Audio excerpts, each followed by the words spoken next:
does the sheer volume of modern life feel suffocating? The endless stream of possessions, the constant digital noise, the calendar crammed with obligations until there's barely room to breathe. We chase more, achieve more, accumulate more, yet often feel less satisfied, less connected, less truly alive.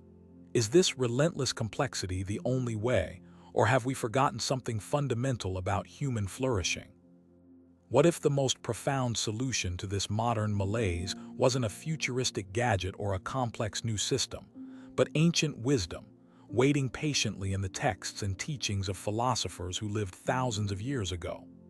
Imagine minds who deliberately turned away from excess, not out of poverty, but in pursuit of a richer, deeper form of existence. These thinkers, Stoics striving for inner fortitude, Epicureans seeking tranquil pleasure, cynics radically rejecting convention, Taoists flowing with nature's current, all converged on a powerful, counterintuitive truth. They discovered that simplifying one's life, stripping away the non-essential, wasn't about deprivation. Instead, it was the key to unlocking genuine freedom, profound clarity, and a more meaningful connection to the world and oneself. They possessed secrets for distinguishing the hollow allure of endless wants from the solid ground of essential needs. Secrets for cultivating an inner richness that no external circumstance could diminish. This wasn't just philosophical abstraction. It was a practical art of living, designed to navigate the complexities of human existence and find peace amidst the noise. The answers they found challenged the very foundations of our modern consumer culture. Are you ready to explore this forgotten path? To learn how letting go might lead to gaining more? This journey delves into the heart of ancient philosophies of simplicity, uncovering practical wisdom that can help us reclaim our focus, reduce our stress, and perhaps discover a more authentic and fulfilling way to live in our overwhelming modern world. The clarity you seek might be closer than you think, hidden within these timeless teachings. Our modern world often equates progress with accumulation.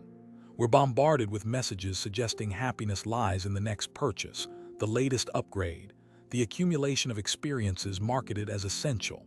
This creates a cycle of desire and dissatisfaction, where the goalposts for contentment are constantly shifting, leaving us feeling perpetually behind, perpetually needing more. It's a carefully constructed architecture of wanting, designed for consumption, not necessarily for well-being. Beyond material possessions, our time and attention are equally cluttered. Digital notifications demand constant vigilance, fragmenting our focus. Schedules overflow with commitments, often driven by external expectations rather than internal values. This relentless busyness can paradoxically lead to a feeling of emptiness, a sense that we are rushing through life without truly experiencing it, disconnected from the present moment and the people around us. The result is often a pervasive sense of stress, anxiety, and overwhelm. We feel stretched thin, unable to dedicate meaningful attention to any one thing. This complexity isn't just inconvenient, it actively detracts from our quality of life, hindering our ability to think clearly, connect deeply, and find genuine peace. It's a state of being constantly reactive rather than intentionally proactive about how we spend our precious energy and time. Contrast this with the ancient ideal pursued by many philosophers, a life of purpose, tranquility, and focus. They understood that external chaos often mirrors internal clutter. Their aim wasn't necessarily poverty, but clarity. They sought to align their actions with their core values, to cultivate inner resilience against external pressures, and to find contentment not in abundance, but in sufficiency and virtue. This required a conscious effort to simplify. This pursuit of simplicity wasn't about escaping the world, but engaging with it more effectively and meaningfully. By reducing the noise, they could better hear the signal. By limiting distractions, they could focus on what truly mattered: virtue, knowledge, community, inner peace. Their lives serve as a testament that simplifying isn't just an aesthetic choice, but a profound strategy for a well-lived life, as relevant today as it was millennia ago. Let's explore their specific approaches. First, let us consider the Stoics, thinkers like Seneca, Epictetus, and Marcus Aurelius. For them, the path to tranquility, apathy, lay in understanding what is truly within our control and what is not. Our thoughts, judgments, and actions are within our power. External events, possessions, reputation, the actions of others are not. Simplicity, for the Stoic, begins with focusing energy solely on the domain of our control, our inner world. This leads directly to a crucial aspect of Stoic simplicity: differentiating needs from wants. True needs, basic sustenance, shelter, virtue, are few and relatively easy to satisfy. Wants, fueled by societal comparison and fleeting desires, are infinite and often lead to anxiety and disappointment. The Stoic practices indifference, adiaphora, towards things outside their control, including wealth and possessions beyond what is necessary for virtuous living. Temperance, one of the cardinal Stoic virtues, is central here. It's about moderation and self-control, not just regarding material goods but also emotions and reactions. By desiring less, the Stoic becomes less vulnerable to fortune's whims. If happiness depends on external possessions or circumstances, it is inherently fragile. But if happiness stems from inner virtue, wisdom, justice, courage, temperance, it becomes a fortress, resilient and self-sufficient. Seneca, though wealthy himself, often wrote about the burdens of excessive possessions and advocated for periods of voluntary simplicity, practicing living with less to diminish the fear of loss. This wasn't about asceticism for its own sake, but about mental training. By realizing one can be content with little, the power that external circumstances and material wealth hold over one's peace of mind is dramatically reduced, fostering true inner freedom. This focus on essentials extends to time and attention. The Stoic avoids wasting energy on trivial matters, gossip, or excessive socializing that doesn't contribute to virtue or understanding. They prioritize activities that cultivate wisdom and inner peace. Simplifying one's schedule and commitments becomes an act of reclaiming sovereignty over one's mind and life, directing focus towards self-improvement and rational action in the world according to nature. The Stoic path to simplicity, therefore, is fundamentally internal.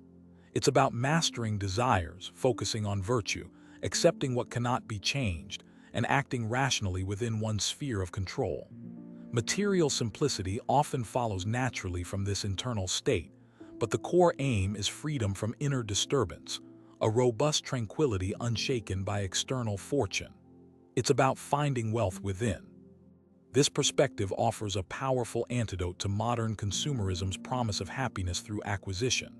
The Stoic reminds us that true contentment is an inside job, dependent not on what we have, but on how we think and act. By simplifying our attachments and focusing on our character, we build a foundation for lasting well-being that external circumstances cannot easily erode, freeing ourselves from the endless chase for more. Embracing Stoic simplicity means cultivating indifference to trivialities, valuing time and attention as precious resources, and finding richness in virtue rather than luxury. It encourages us to examine our desires, question societal pressures, and focus our energy where it yields genuine, lasting value, on becoming better human beings, capable of navigating life's challenges with wisdom and grace. This internal simplification radiates outward. Now let's turn to Epicureanism, often misunderstood as simple hedonism. Founded by Epicurus, this philosophy sought happiness defined as ataraxia, freedom from disturbance, tranquility, and aponia, the absence of pain. Crucially, Epicurus argued that the path to this state wasn't through indulging every desire, but through simplifying them, focusing on simple, natural pleasures that are easily obtained and sustainable.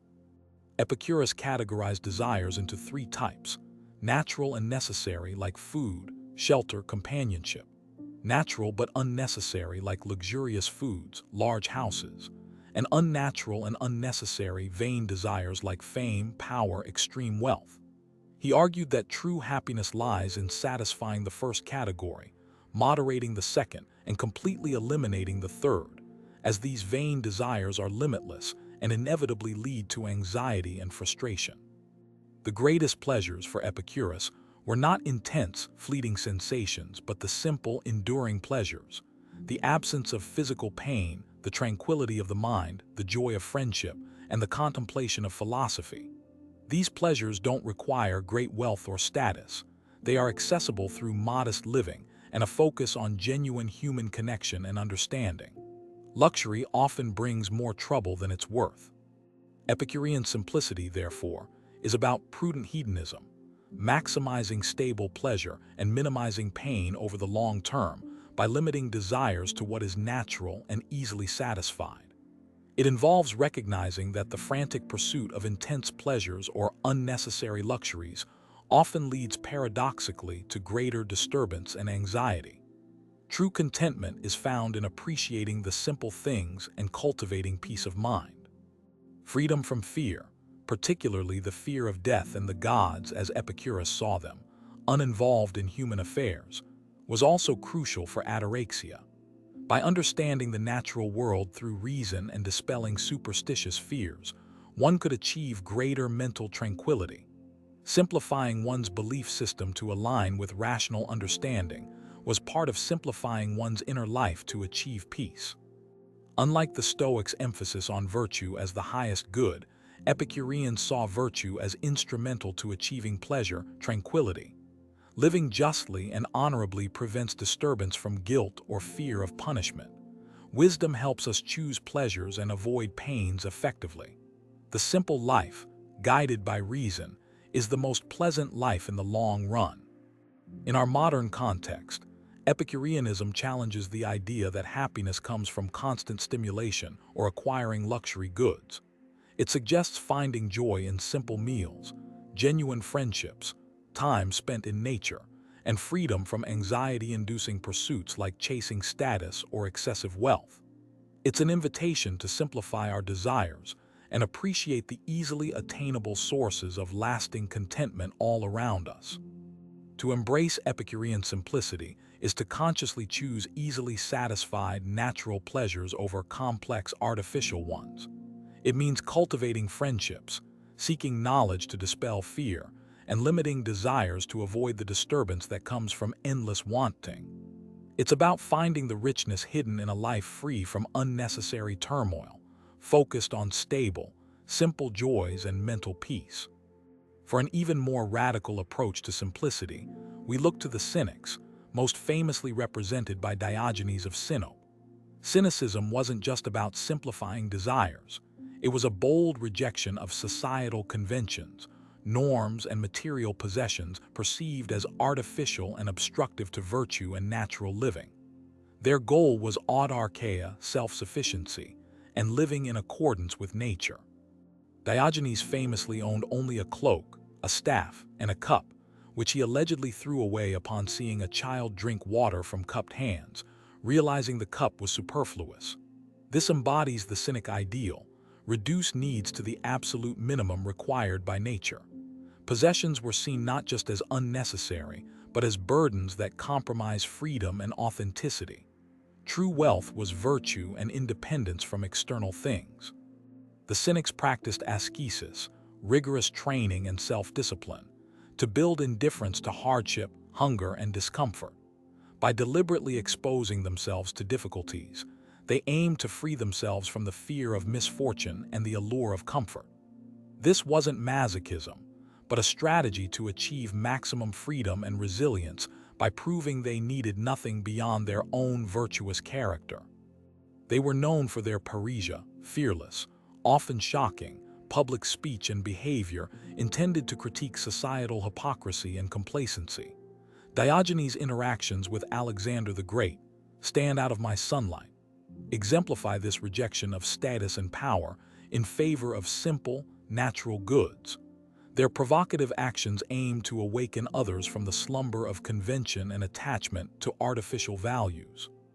Cynic simplicity is therefore a radical stripping away of everything deemed unnatural or conventional. It's about living like a dog, kainikos, honestly, simply, without shame, according to basic needs and virtues. It challenges us to question the assumptions underlying our lifestyles, our pursuit of wealth, status, and comfort, asking, what do we truly need to live a virtuous, free, and authentic life?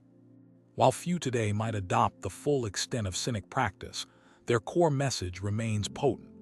They urge us towards a critical examination of our relationship with material possessions and societal expectations.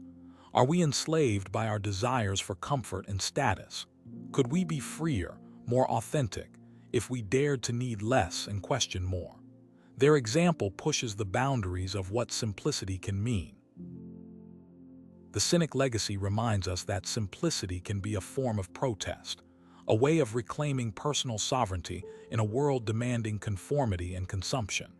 It encourages a fearless authenticity, prioritizing inner freedom and virtue above all external validation or material accumulation. It asks us to consider what truly constitutes wealth. Is it possessions, or the ability to live well without them? Embracing a Cynic-inspired simplicity involves questioning societal norms about success and happiness, minimizing reliance on external validation and material goods, cultivating resilience, and daring to live more authentically according to one's own reasoned values, even if it goes against the grain. It's a call to radical self-sufficiency and freedom from artificial constraints. Finally, let's journey east to explore Taoism, particularly the wisdom attributed to Lao Tzu and the Tao Te Ching. Taoist simplicity stems from aligning oneself with the Tao, the natural, underlying principle or way of the universe. This involves embracing naturalness, Zuren, spontaneity, and effortless action, or Wu Wei. Complexity arises from striving against the natural flow. Wu Wei is often translated as non-action, but more accurately means effortless action, or acting without striving. It's about acting in harmony with the natural course of things, without excessive effort, ambition, or manipulation. Like water flowing around obstacles, Wu Wei achieves results gently and effectively. Simplicity, in this sense, means letting go of forced complexity and unnecessary striving. The Tao Te Ching advises rulers and individuals alike to reduce desires, avoid accumulating excessive wealth, and return to a simpler state of being. The sage desires to have no desires, it suggests. Excessive desire and ambition lead to conflict, imbalance, and suffering. By embracing simplicity and reducing artificial complexity, one finds harmony with the Tao and inner peace. Naturalness, Zuren, means being authentic, spontaneous, and unburdened by artificial constraints or societal expectations. It's about living according to one's true nature, like an uncarved block, Pu, full of potential but free from artificial shaping. Simplifying life allows this innate nature to emerge, fostering contentment and reducing the friction caused by trying to be something one is not. Taoism emphasizes the wisdom of letting go of control, rigid plans, excessive possessions, and intellectual complexities that obscure the simple truth of the Tao. To attain knowledge, add things every day. To attain wisdom, remove things every day. Simplicity is achieved through subtraction, by clearing away the clutter that prevents us from seeing and living naturally. This perspective offers a profound counterpoint to the modern drive for constant productivity, control, and complex solutions. Taoism suggests that sometimes the wisest action is non-striving, the best solution is the simplest, and the richest life is the one lived in harmony with the natural rhythms of existence. It encourages trust in the natural process and finding power in yielding. Applying Taoist simplicity today involves cultivating awareness of natural rhythms, practicing letting go of excessive control and ambition, simplifying routines to allow for spontaneity, spending time in nature, and trusting in effortless action where appropriate. It's about reducing mental and physical clutter to allow for greater flow, authenticity, and peace. Taoist simplicity teaches the paradoxical strength found in emptiness, the wisdom in non-striving, and the deep contentment available when we align ourselves with the natural flow of life. It encourages us to shed the artificial layers imposed by society and rediscover the power and peace inherent in our own true nature and the world around us, moving through life with less resistance and more grace. Across these diverse philosophical traditions, Stoicism, Epicureanism, Cynicism, Taoism, a common thread emerges. Simplifying life is not about loss, but about gain. The first and most immediate benefit is often a significant reduction in stress and anxiety. By reducing possessions, commitments, and desires, we lessen the sources of worry, pressure, and mental clutter that pervade modern existence. Simplifying also leads to increased focus and clarity. When our physical spaces, schedules, and minds are less cluttered, we regain the ability to concentrate deeply on what truly matters. Whether it's focusing on virtuous action like the Stoics, savoring simple pleasures like the Epicureans, living authentically like the Cynics, or aligning with nature like the Taoists, simplicity clears the way for purposeful attention. Furthermore, simplification frees up valuable resources, time, money, and energy. Less time spent managing possessions, chasing unnecessary wants, or fulfilling extraneous obligations means more time for relationships, learning, creative pursuits, rest, or contributing to causes we value. Less money spent on consumer goods means more financial freedom and the ability to direct resources towards experiences or needs that genuinely enhance well-being.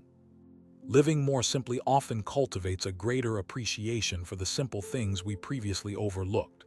When we are not constantly chasing the next big thing, we can find profound joy in a quiet morning, a conversation with a friend, the beauty of nature, or the satisfaction of mastering a simple skill.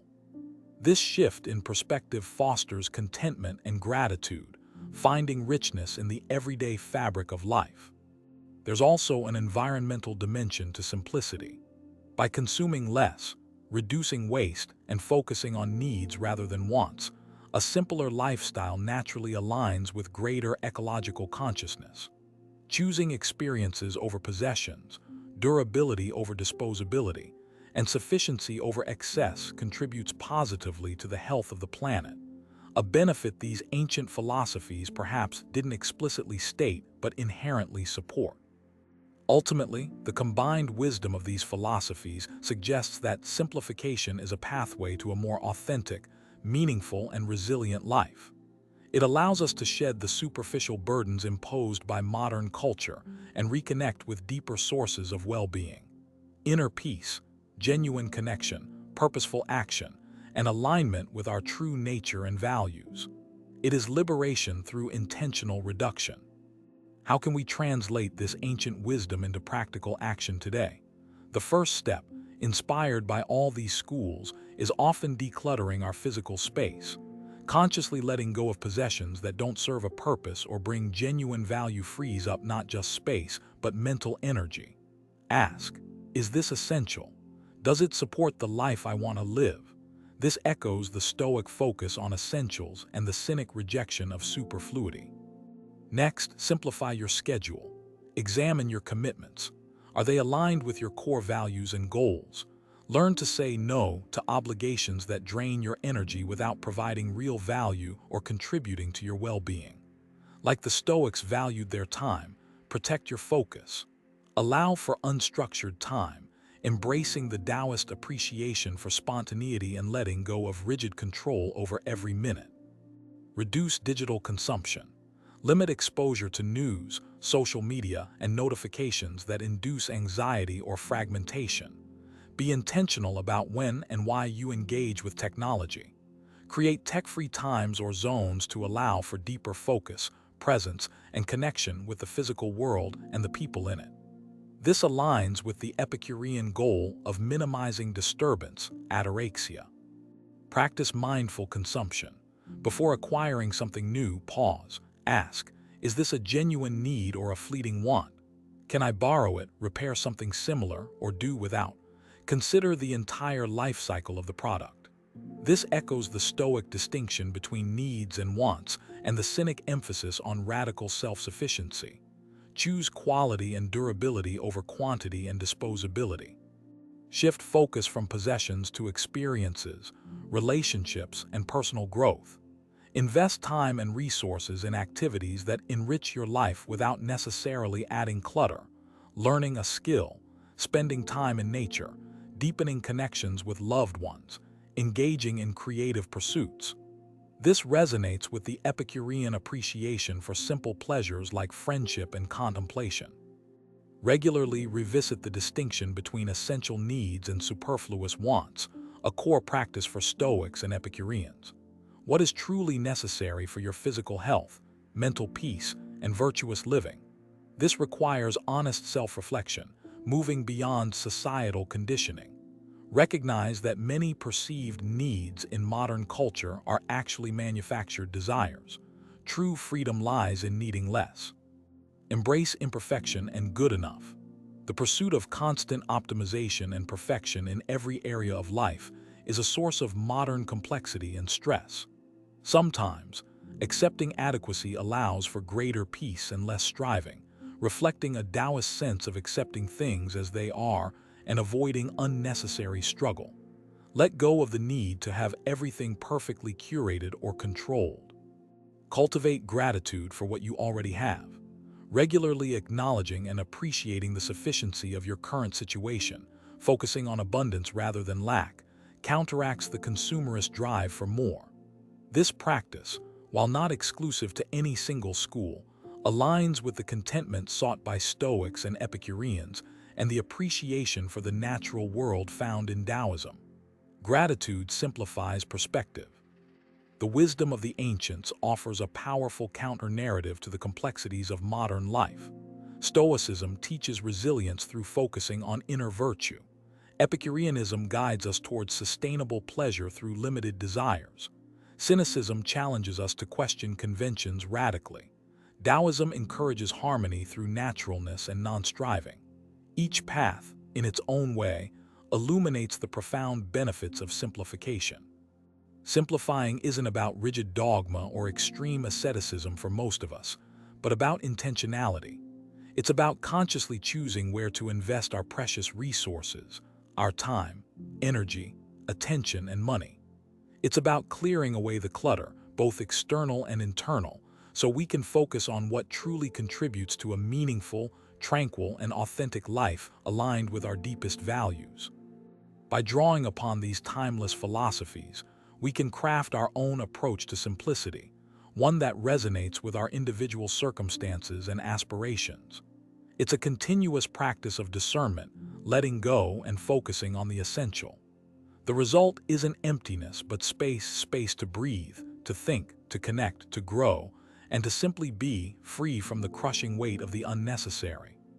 Feeling overwhelmed by modern life is a common refrain, but perhaps the solution isn't more complexity but less. What one thing could you simplify today, inspired by these ancient guides, to move towards greater clarity and peace? The path to a richer, more meaningful life might just begin not with addition, but with subtraction, uncovering the profound elegance hidden within simplicity.